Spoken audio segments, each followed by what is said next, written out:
I have young kids. My daughter has like a fake ATM in her room. Does she play ATM? Well, it's like it's a piggy bank, right. But it tallies how much is in there. Wow. She comes with a card, so it's kind of marrying this sort of like technology that we have. Although ATMs, I feel like, are going the way of the dinosaur too. Right. But also using cash too to kind of understand the limitations of money. Yeah, my daughter, when she was younger, if I was buying her something, say for, if she needed a dress for a school concert or something, she's like, I don't want you spending your money on this. So make sure you use your credit card. Somebody going to cue me, or do I cue myself? Cue yourself. Okay. Oh, this is big. Get ready, everybody. Show me the money.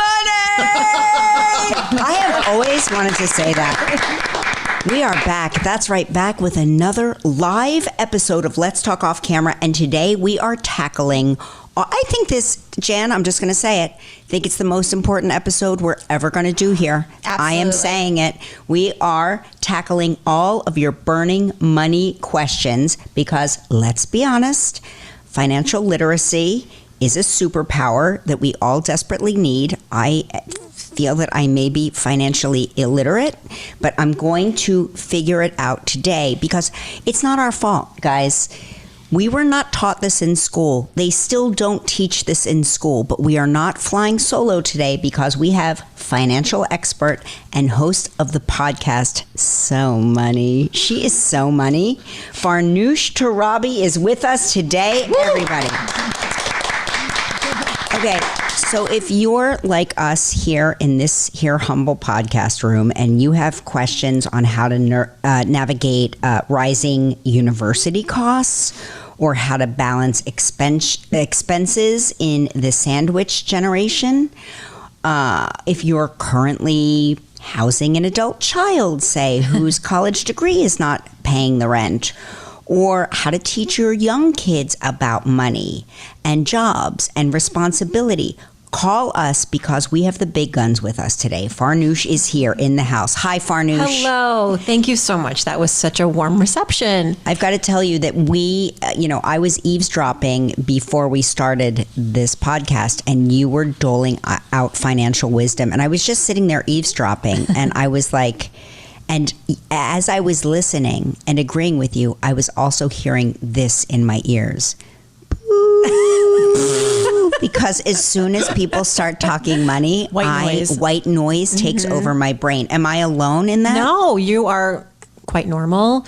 And what you were saying earlier about we don't learn financial literacy in school, more importantly, as a culture in the United States, we don't talk about it. Yeah. There are still people, earthlings, that believe it's inappropriate, it's rude, it's wrong to talk about money. It's day class A. Day class A. They're also the same people who love to flash their wealth, but they don't want to talk about money. Right. And I think that's a real disservice to us as a society, and especially for the young people growing up in a world where they're seeing a lot of, and I know we're going to get into it, like a lot of sort of faux wealth being, flashed around. Flashed around social media. How do I afford that? Why can't I afford that? Right. Woe is me. Mm-hmm. I see that a lot. I'm sure our kids are probably being bombarded with it because they're much more, of the social media generation. Jan, Albert, do you have any financial questions that you want answered right now? Anything that's... Yeah, I mean, we were talking about it a little bit, but the cost of university is just, it seems to be going up and up and up. And I'm just like, I'm wondering, is it to the point where you say, okay, don't go to your first or second choice. Maybe we should just go to a college that's more affordable.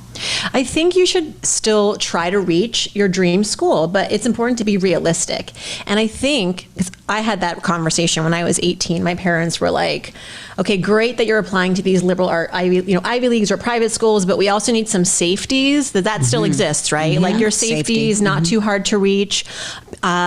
To add that to the mix, because what you don't want is a situation, which did happen when I was going to college. My classmates in high school didn't get in anywhere. Right. Wow. Right? Wow. So what would you prefer, stagnancy or going to maybe a second like a school that's not your number one, but maybe it's your number two or your number three, which you can always transfer out of if you're really miserable, get those credits and move on. But at least you've saved money in the interim. Look, college is not a straight path. And I think we often think it has to be this certain way. We have to go to this school. This is the cost. It's not bendable.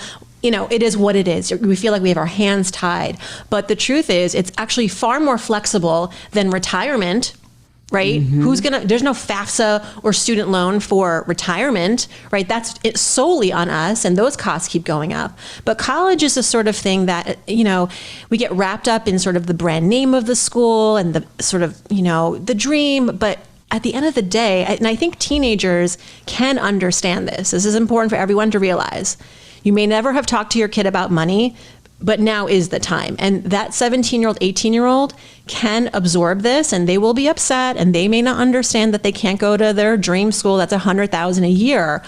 But you don't stop the conversation there. You talk about, well, we need to work together to come up with some solutions. This can still be in your future, but we have to find alternative ways to afford it. I have a thought about alternative ways you can afford your youngest son's university costs.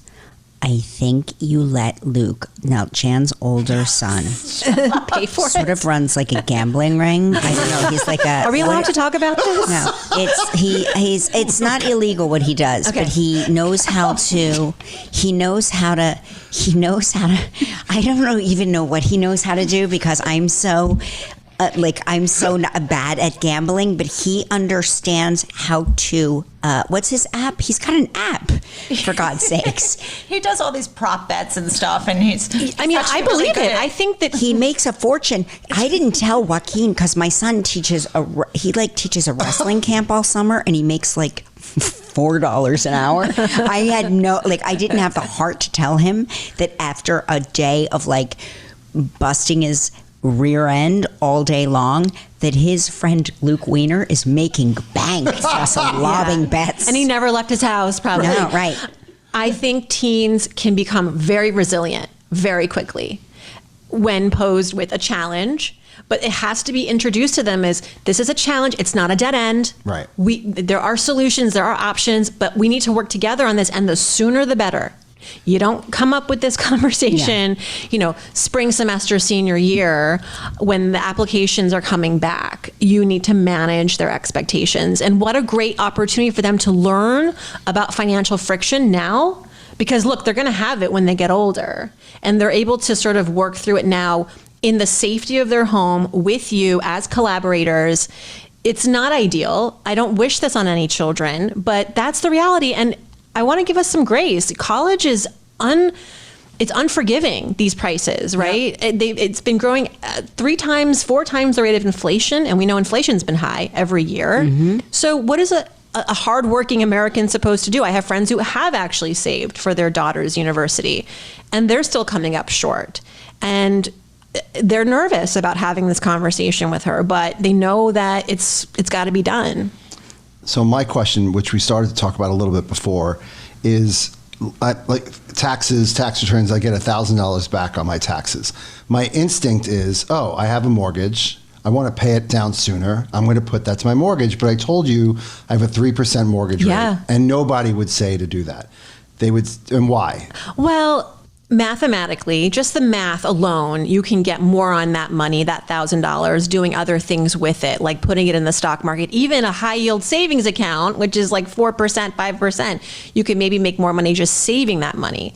But then I can touch it. But then it's there and it's usable. Then I can say, I want to buy that thing. You cut yourself off from touching it. Right. You don't touch it. It needs to go somewhere where I don't touchy. Right. I mean, look, there are definitely people who grow up believing that debt is bad. All debt is bad, whether it's a credit card or a mortgage. So whether it's a 3% rate or a 20% rate, they can't wait to get rid of it. Can't wait. It's emotional. And I understand that, but I would just say to that person, that's okay.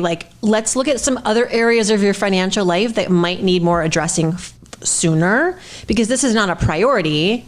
It's not going to break you if you don't pay this off right away, but maybe your retirement account needs some addressing, your kid's college fund. Right. Those things I think deserve more attention than a 3% mortgage rate. Okay, so Jan and I have these Gen Z kids. And that, for those of you at home going, what is Gen Z? It's between the ages of 13 and 28. What are the biggest financial challenges facing Gen Z today from previous generations? Wow. Well, the biggest I think is obvious. It's the social media, and it's the dependence on the internet. It's like one of the principles of financial freedom, like how to be actually financially independent. A lot of it comes down to restraint, and it comes down to delaying your gratification. In other words, choosing to save for something in the future than buying that shiny object today. And I do think that and this could also be not just this generation, but when you're young, right? And you're just kind of learning still. That is, I feel like they're behind the 8 ball there. Social media has made everything seem attainable, quick. They're very impatient. I mean, I don't have teenagers yet, but I see it already in my young kids who are in elementary school. They want what they want when they want it. And when that behavior is not harnessed and we're not taught the fruits of, waiting for things and seeing that return, I think they're going to grow up, and this generation is to an extent experiencing it now. I worry that they're going to spend before they save more than any other generation, again, because they're also being tempted more than any other generation. They can shop on their phones. They can shop on their phones. How easy is that, It's right? not even real money. You just tap and you pay things. You just tap. I mean, pretty soon you're just going to have to think of something and it'll show up in your front door. So they have that to fight against. But on the plus side, I think because of the internet, they're more connected than ever. They can learn faster than we ever did about a lot of things. That's true. Good and bad. But when I was starting out in personal finance, there were like 3 people that were teaching us, in this sort of thought leadership space. And now there's hundreds, maybe thousands from all different parts of life, walks of life. So if you're a single mom in Detroit, if you're an immigrant living in Worcester, Massachusetts, where I'm from, there is probably a financial expert who has lived your life experience to some extent. And from there, you're more willing to learn about money. Because money, what I've learned, is not just about learning like how to put money on a spreadsheet and spend less than you earn. It's also about feeling connected to a financial life that has meaning, right? And when someone's telling you how to manage your money and you don't relate to that person, you don't see yourself in that person, it's hard to understand how you can do it too.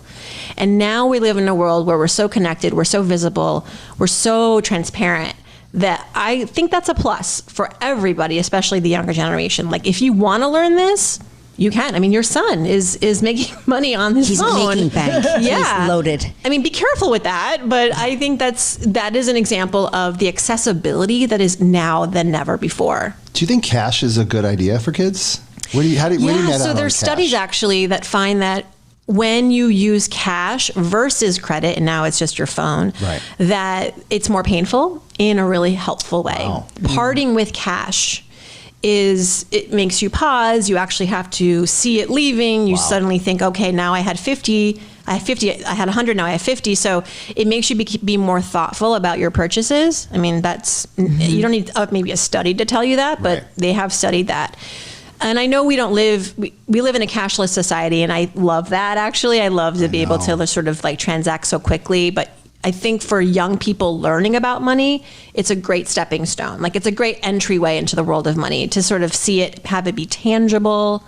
I have young kids. They have my daughter has like a fake ATM in her room. Does she play ATM? Well, it's like it's a piggy bank, Right. but it tallies how much is in there. Wow. She comes with a card, so it's kind of marrying this sort of like technology that we have. Although ATMs, I feel like, are going the way of the dinosaur too, Right. but also using cash too to kind of understand the limitations of money. Yeah, my daughter, when she was younger, would say things to me she would say, I don't want you to spend if I was buying her something, say for, if she needed a dress for a school concert or something, she's like, I don't want you spending your money on this.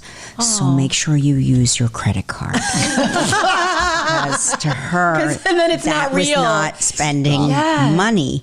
And subsequently, when our kids, graduated college, and now we just have our youngest that just graduated college. Michael graduated in May of 2020. Mm-hmm. So his job opportunities that he had lined up had vanished overnight. So we gave him a grace period after college. We gave him a 1-year grace period. So then it became like a thing in the family, like, okay, we now have to give each kid a 1-year grace period. Like, we just have to do it. But when Mark and I removed them from, like, when Michael is a full-on adult and he takes care of himself and he's totally on his own.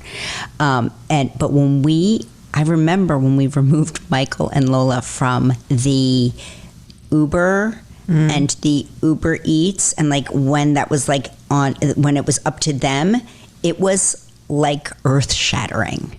Because they really were stupefied as to how much all of that cost. Yep.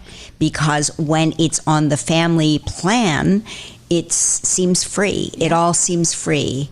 And, so they got real uncomfortable real quick. And then that was the real best way to teach them. Mm-hmm. And having said, I've had 3 kids, I've raised them all the same way. And we have, 2 kids where it took a minute for them to become financially responsible. And we have 1 kid that was born financially responsible, born that way. Mm-hmm. And we've not instilled, we didn't secretly, squire him off to the side and say, listen, this is, you have to be responsible with your money. You should invest. You should save. We didn't say that.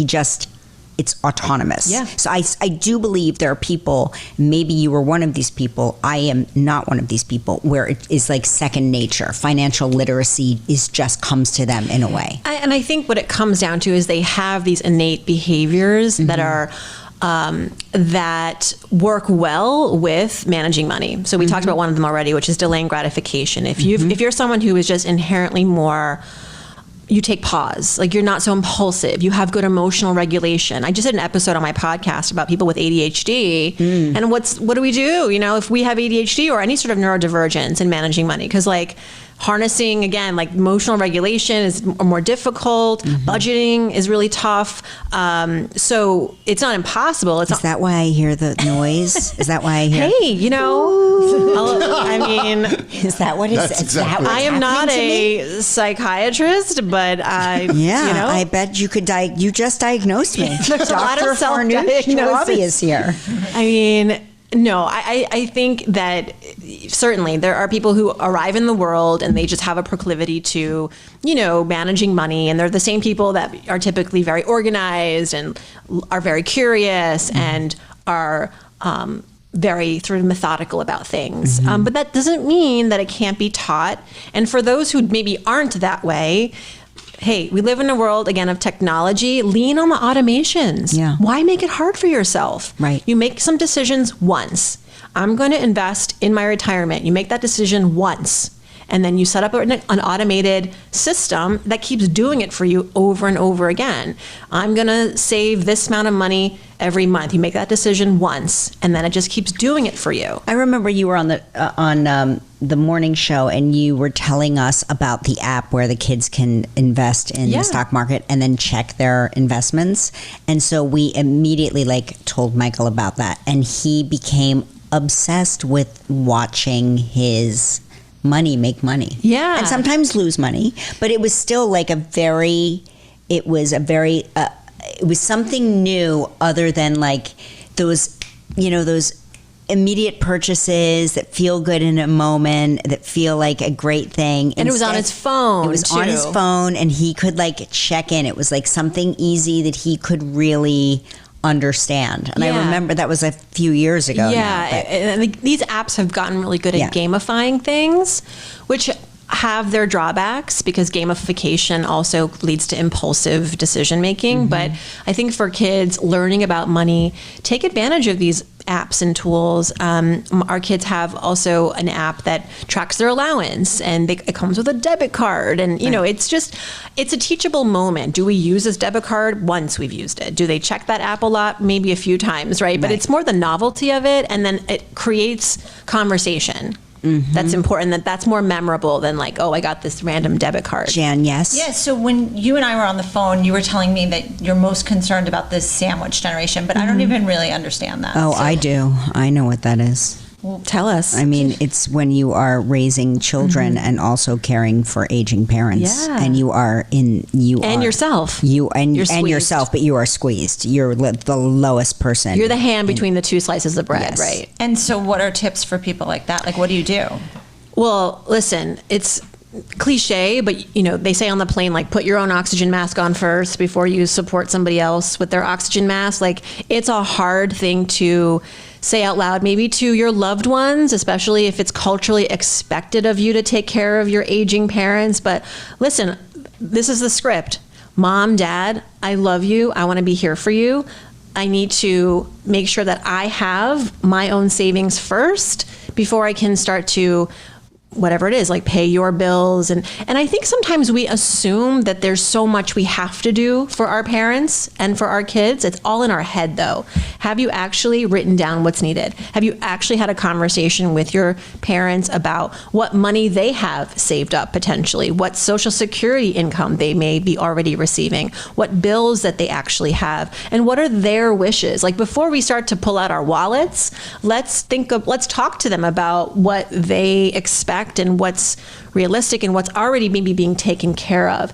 And for those who absolutely have no money left for aging parents, our time and our attention can go a very long way, because sometimes what is needed most at that stage in life is advocacy, is someone who can, you know, work the phone lines with you to figure out your Medicare plan, get someone to come into your home to explain your Medicare options, so that they feel, again, advocated for and supported in that way. And that is priceless. Okay, we're going to take a commercial break right now. When we come back, we're opening up the phone lines for your so many questions for Farnoosh Torabi.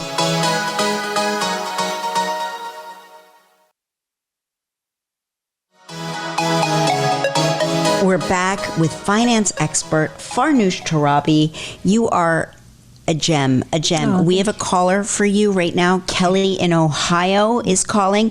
Kelly in Ohio, hi, you're on with Farnoosh. Hi, we have a question. Yep. What is the difference between a grant, a federal loan, and a private loan? Okay. All right. Okay. I love this question. Kelly, are you going to college soon? Am I allowed Yes, to ask I am. a follow-up Yep. question? Yeah. She says yes. Okay, Yes. so a grant is essentially free money. A grant's great. We want grants. We want more of them. A grant is essentially, usually it's maybe provided through the college. It could be provided through the state. It could be a federal grant, but you don't have to repay this, and there's no interest. It's basically like a scholarship. Amazing. Federal loan is a student loan that is issued by the government. Typically, these loans have more flexible repayment terms. The interest rate is also fixed. So when it comes to the hierarchy of like what's a great loan, a federal loan, I think, trumps a private loan, which is now, I'm going to talk about what is that. That is when often you've exhausted a lot of your financial resources to pay for college. You've gotten the grants, you've gotten the scholarships, you're using cash, maybe you've got a federal loan, and there's a little bit left over that you need to cover. Some families choose to go with the private loan route, and that is you can get through a variety of financial institutions. It's a private market product. And so, every kind of loan there has its own rules and regulations and guidelines. It really depends on the bank versus the federal loans. It's like the federal government sort of controls that and makes sweeping laws that affect them. But the private loans, you have to be very careful what you're getting into. And typically the repayment options are not as flexible. So with federal loans, if you don't have income when you graduate and those loan payments kick in, maybe you can apply for something like an income-driven repayment plan, which pegs the payment to a percentage of your income. If you're not making any money, you probably don't have much to pay back. So I would say grants, then federal loans, then private loans in terms of hierarchy of good money for college. Kelly, did that answer your question? I mean, I went, boo. Elevator music. Yeah, it did. It helped a lot. Thank you. Kelly, are you with us? Kelly, are you going to go to the Ohio State? I am not. I'm going to go to Bowling Green State University. Fantastic. Amazing. Good for you. Yeah. Okay. Good girl. Well, good luck to you, Kelly. Thanks for calling in. Okay, Thank you up so next, we have David in New Jersey who's got a question for you. David in New Jersey. Okay, David in New Jersey, you're on with Farnoosh. Hi, Kelly. Hi, Farnoosh. Hi, David. Hi. I'm a big fan of your show, by the way, Kelly. I come all the time. Oh, thanks, David. What's your question for Farnoosh? So, how many credit cards should you own without overwhelming yourself? Wow. Okay, so there is no technical answer for this. First of all, if you are concerned about your credit score, I'm going to interpret this question and say, you're asking me this question because you're worried about, overwhelm and then mismanaging the cards and then that affecting your credit score. If you have 15 cards in your wallet versus one, it doesn't really affect your credit score. The credit score doesn't care about the number of credit cards you have. What it cares about is how you're managing that debt. So this is why this is really a personal question. How well do you know yourself? Are you somebody who would get kind of overwhelmed and very spendy with a lot of different credit cards? Then you know that it's important to have just a few. Like maybe a main credit card for your everyday expenses that you pay off every month in full. Maybe one is for vacations. But there is a world where people have 15 credit cards. Typically, those people are trying to game the system. They're trying to get all the rewards and maybe get a free trip to Africa with their loved one. I get that. We don't have time for that to talk about all the that goes into that on this show. And frankly, I have still to learn so much about how to do that. So quick answer to your question is have as many as you can manage without getting into a situation where you're carrying big balances every month and paying interest on that. Just enough where you can manage it and it's doable. David, was that helpful? Yes, thank you. Because the reason why I ask is I actually have 7 credit cards, and I'm just asking on advice on how to properly manage them. That's all. Yeah. So if you have 7 credit cards, you probably have one that you use the most. Maybe look at all of them again and see which one's offering you the best rate, which one might be offering you good rewards, which one has the highest credit limit. And I would start with that card as my most frequently used card because you're going to get more mileage out of that one card. It's not going to cost you as much when you're carrying a balance. It's going to give you more rewards potentially for paying your bills on time. So there's usually probably a good card in that mix that shines a light more than others. Is there a place David can go to find out which card is his best card? That's a really great business, actually. Yeah, I think you should create that. Yeah, app, maybe Farnoosh. I should make that up. Look, there's websites where you can compare credit cards, like NerdWallet, Bankrate are great sites. I've been using them for decades to learn about credit cards, but I wouldn't shut any of them off necessarily. What you might do is just attach a bill to be automatically reconciled with each of these cards every month just to keep them active, because that will actually help your credit score. If you're someone who's in the market for a car loan, a mortgage, a private loan, another credit card, your credit score is going to be important. Closing a credit card account can sometimes ding the credit score. All right, David, I hope that was helpful. Thanks for calling in. Thank you so much. Thanks, Dave. All right, so we've got Trisha in Michigan now. Trisha, hi, you're on with Farnoosh. How are you doing? Hi, ladies. Great. How are you? Thank you for taking my call. Good. Are you go blue or what? So I actually am a 40-year-old college student, and I'm actually Roll Tide. I started at a community college, and what I want to remind all of our friends is there is no shame in community college. It will save you $1 zillion. Wow. They have so many options for grants and things that you can get at community colleges and then transfer to a 4-year university. I recently did this and transferred to the University of Alabama. Incredible. I am so impressed. I just want to tell you something.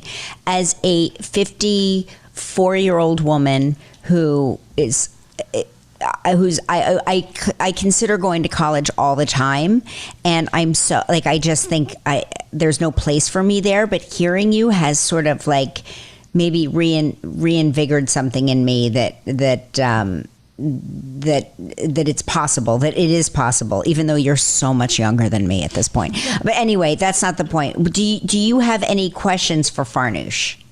Farnoosh, what do you think is something that is overlooked in the college community that could really change your finances? Is it deleting the apps? Is it deleting Uber Eats? Is it just paying more attention to your bank statements? So your question is how to be more sort of in tune with your finances while in college, how to save while in college, if I'm understanding that. Okay. I think when I was in college, I had 3 jobs, and I think that, maybe we underestimate our ability to work while we're at school to make money. But I think that's an aspect of our financial life that when we're young, we think, oh, no, I have to compartmentalize that. I'll do that when I graduate. But even just a part-time job, making some money will then force you to actually know better how to budget. Like you're not just getting money from your grant or your parents or a scholarship that sort of feels like free money. It's your money. And I think that's a great way to kind of put on the training wheels while you're in college to really feel what it's like to spend your money. And so to the extent that you can find a job while you're in school, again, not to interfere with your academics, but I do think that it's possible, right? Maybe not freshman year, but sophomore year, junior year, things start to get a little bit more like you start to coast a little bit and you can start to look at a job. I would do that to help pay your bills yourself and build that financial autonomy while you're in school. Trish, was that helpful? Absolutely. It is never too late for an education. I can encourage, if I could give everybody one thing, go back. It's never, ever too late. You'll never regret it. Oh, Trish, that's so, Thanks, Trish. That's a great question. Do you know what? Also, wait, you have a question, Jan? I do. I do have a question. So speaking of college, okay, I know a ton of people whose kids are coming home after graduating college, living at home. Yeah. Having a hard time either getting a job or the job's just not making enough money. So what boundaries do you put in place in your home to kind of help them? Yeah, you incentivize them to get out. Well, how? And the way you do that is first got to have a real honest to goodness conversation about expectations. Be understanding, because I get it. Like, it's a rough job market out there, whether you're a college student or you have 20 years of work experience. But like together come up with a reasonable timeline. You said 1 year, right? In 1 year, we are going to work with you so that it's top of mind, because it's very easy to slip into stasis. It's very easy. Yes. And you can incentivize them by saying, go out and get a job. I don't care what it is. You're not looking for your dream job. No first job's a dream job. Most people have like 10 jobs before they retire. Like, this is a stepping stone job. Does it pay you? Does it have a healthy work environment? Will you be learning things? Will you meet cool people? Great. Go get that job, whether it pays $20 an hour or it's 6 figures. I mean, but for every dollar you save, we'll save $1 for you, right? Like up to a certain amount. Maybe it's like a first month's deposit on your own apartment. So that's one way to incentivize. The idea is that you are not enabling, and you're not also just like cutting them loose. It's encouraging. But you're encouraging them, you're showing them that you want to collaborate, and you're, again, incentivizing them to take initiative and save. And I think most kids want to leave. Like, they don't want to be home with their parents. Right. But do you have to inflict a little like pain? Like, do they need to understand? Yeah. So I say, like, there's no more Uber Eats. No more, right. They need to take away, cut off. Yeah, they got to cut off on these things that they're so used to feel that pain. These luxuries that are, like, we didn't have Uber Eats. If we were hungry, we made a sandwich. Yes. And speaking of, if there's inside money and there's outside money. That's right. When you're home and we've done the groceries for the week, that's for the family, and you're welcome to join us for 3 square meals a day and snacks and but like, if you go out with friends, if you go out for a coffee, if you go get an ice cream or a acai bowl, like, that is on you.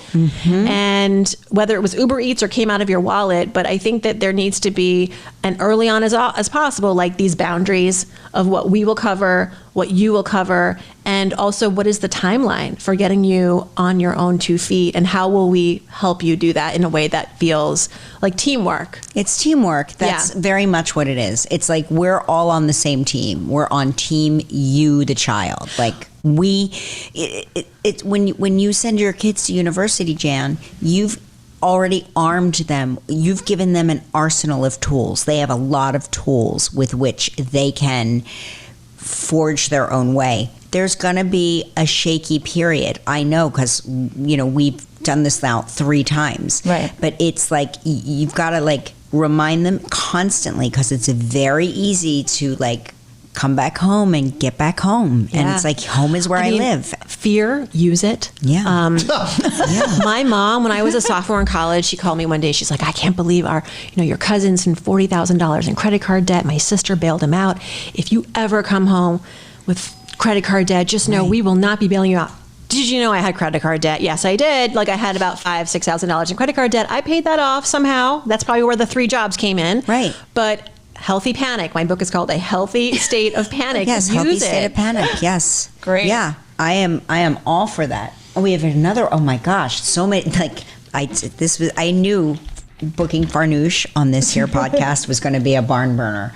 Okay, we've got Belinda from West Palm Beach. Okay, this has got to be if you're living in West Palm Beach. What are your financial problems? What financial problems could you possibly have, Belinda? Well, I'm a 57-year-old going back to school. Mm-hmm. I'm about $45,000 in debt. I just took out a student loan. I wasn't offered any types of grants. I want to know, how can I consolidate all of my debt into like one big payment, or should I take out my 401k to take the money out of there to pay off all of my debt or bring it down? What do we do? Because I live alone. I'm recently divorced. I do get income from that divorce, support, alimony, child support. I still feel like I just don't have the money. Yeah. Belinda, question for you. Are these private loans or federal loans or a mix? Credit cards. Oh, these are credit cards. Got you. Okay. Do you know your credit score? Is it above like 650, 680? Yes. Okay. So you're in the running to get a 0% APR balance transfer credit card. So it's not going to be for the whole 45 grand, which by the way is about the average student loan debt in this country. But what you might want to consider is for part of that, for maybe 10 or 12,000 of that, you could transfer it over to a 0% APR credit card. You can look them up again on those sites like NerdWallet or Bankrate, apply, and again, transfer the debt as much as you can, and that will at least relieve you of the interest, okay, for about 18 months, which can hopefully help you get at least that off the table. You want to also call the lenders and ask about payment options, repayment options. Are there relief plans? If you're not working or not making enough, call the credit card companies and ask if they can knock down the interest rate. Can they put you on a payment plan? You might, depending on the interest rates too, and I know credit card rates are like over 20% now, because your credit score is strong, maybe you can take out a private loan, a personal loan, which might have something like a 10% interest rate. But there again, it's cheaper. The carrying cost is cheaper. Right. Yeah, you know? That's so interesting. So it's not going to get rid of the debt, but it can try to knock down the interest and at least relieve you of that. Does that sound helpful, Belinda? That's all I've been paying, is just the minimum every month. Yeah. Mm-hmm. Even just one extra payment towards the principal a month, you'd be surprised how far that can go, you know. Okay. And just try it for a couple months, see how that feels. Mm-hmm. What you can also do is there are apps out there that can help you come up with a repayment plan. So, you know, every month you're paying this, and it might take a few years, but stick with it. And do not cash out your 401k. I think that would be a real harm to your future self. Yeah, don't love you're already, listen, I admire you so much, Belinda, that you're back in school, 57 years old.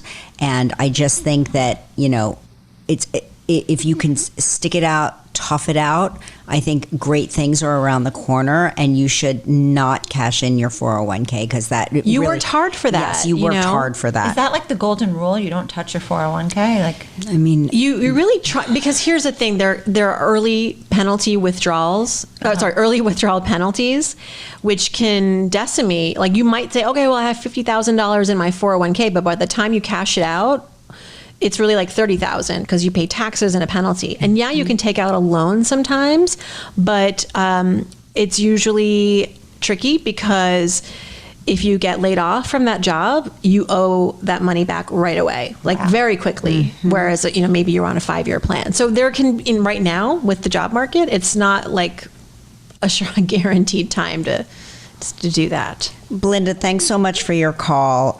We really appreciate it, and we wish you the best of luck. You deserve to finish your education, and you deserve to still maintain your 401k. So listen to Farnoosh. Okay. I think her you can advice do is it. sound. You can do it. I will. Thank you so much. All right. Thanks, Belinda. Thank you. We're going to be back to hear more of what you have to say after the breaks. Stick around.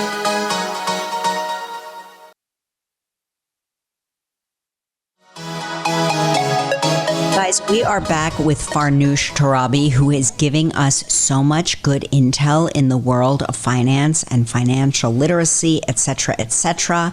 We think we've found a way for Jan to solve any college tuition. We're all going to be richer after this episode. We're all going to be richer after this episode. Maybe I'll reveal my sources later, Jan. I don't know how I don't know if you want me to talk about it, but I hear people are making a fortune on OnlyFans just showing their feet. I've got nice feet. I know you do. You have beautiful feet. Beautiful feet. And I probably spent too much money on pedicures. I think you are leaving a lot of money on the table. You're standing on a gold mine, and I think you should think about it. All right, Albert, before we get to another caller, you had a question. Yeah, credit cards. Yes. All the mileage that you get on these credit cards. How do you decide, okay, I'm looking at a fare to go somewhere, it's $350 or it's 25,000 miles? Yeah. It's stressful because you have all these miles. What do you decide? I mean, I think rule number one is don't be a miles hoarder, right? I'm channeling Brian Kelly right now, who's the points guy. Guy. And he's a better judge of this, but typically you get a point or a mile for every dollar, right? And so I think if you're just going to a destination that's not very far, I think when you're going overseas and you're talking big bucks, thousands of dollars for your flight potentially, and you want to be comfortable, you want to be in business class, at that point, start searching for points and miles. And I think a pro tip is to, if you've got let's say Airline X miles, they often have alliance partners. They have partner airlines where your points can go even further. And there are websites that can ninjafy that for you. Just Google, make my points stretch. And I'm sure there's websites that can do it for you. Ask your friend ChatGPT. Yes. Oh my gosh. Yeah. I Great use of actually went AI. down to visit Mark in Atlanta using miles because I was I wanted to go at the last minute. The fare, I had all these Delta points. I went for free back and forth on my Delta points. No kidding. Yeah, it was a dream. That's great. But I didn't even stop to think about it because it was so few points. I'm whatever, I'll just use it and it's there and I'm not even touching them. Should we go to Kara first or should we talk about... Let's go to Kara first. Kara. Kara in Pennsylvania has a question. Kara, you're on with Farnoosh. Hi, how are you guys? Hi. Hey, Kara. Hi. Doing great. We're getting smarter by the second. and richer too, which hopefully. I'm Kara, all in for. How are your feet, Kara? They're good. They're going to get a pedicure right before vacation. So Perfect. Okay, good. So what's your question for Farnoosh? So, as far as budgeting is concerned, for a family, do you have any apps that you might recommend or just a good old-fashioned spreadsheet? Is there anything out there that you'd say this is the easiest, best kind of way to separate and budget monthly, weekly, however you want to break it down? Yeah, I mean, you can start with just paper and pencil and needs versus wants. I know a couple where every single year when January rolls around, they go to what's called ground zero budgeting. And they're imagine our lives together started today. what are the things that we absolutely have to pay for and the other things that are nice to haves? Because the truth is, you could put up a budget today and in 6 months your life changes and you need a new budget. So the advice I'm going to give is only a 12-month plan. So you can, again, just make your own like grassroots budget, needs, wants. You can use your bank statements and your credit card statements to just see what you're spending. And usually like a good 3-month, going back in history about 3 months will give you a good sense of what you're averaging in various categories. And your banks will usually categorize it for you. Like you're spending this much on gas, this much on food, this much on clothing. But there are apps, and I have no relationships with these companies. When Mint went away, that was a big sad moment in the budgeting world. Mint was like the go-to app, and it was largely free. But Monarch Money has since sort of taken the spotlight, as well as You Need a Budget, YNAB. These aren't free, I should mention. They do have trials. But for those who want to get real serious, and YNAB, I know people love it because it assigns every single dollar to an expense, a goal, they like to call it, so that no money goes untracked. So if you're really meticulous, some people hate that, but that is their approach. Monarch Money has a beautiful dashboard. You can use it on your app as well to kind of see where you're going. My husband and I actually use Empower.